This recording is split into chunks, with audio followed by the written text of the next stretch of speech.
The readings this weekend talk about confidence in the triumph of God.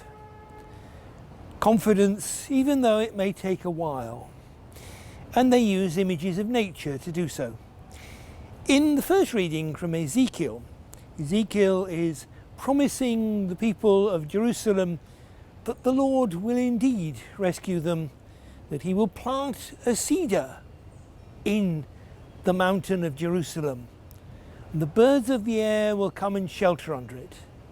It's an image that God's triumph will mean that people are drawn in from all over the world to that shade of God's relationship with his people.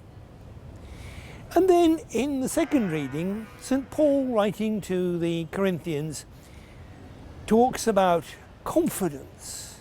Confidence in God, because our true home is not here but in heaven.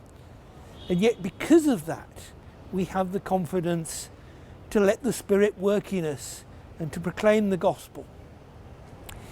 And then in the gospel, we have Jesus talking about two parables of the kingdom.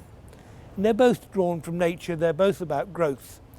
One is the image of the farmer who sows his seed in the field, and then there's nothing more he can do. He's got to wait.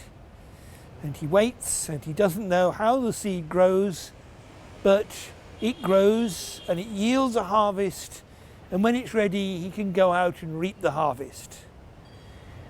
And then the other image is the image of the mustard seed, the tiny seed that grows into a plant and a shrub that again is big enough for the birds of the air to shelter under.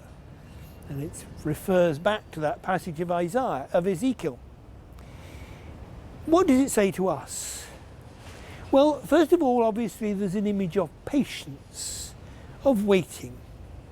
The fulfillment of God's purpose may not happen straight away. Indeed, these are images of the end of time. We need to wait. We need to be patient. We need to trust. And they are images of trust. It is God who gives the growth. It's not our efforts. It's God at work in the world and through us that brings that kingdom of God about, that finds its fulfillment, as I say, at the end of time.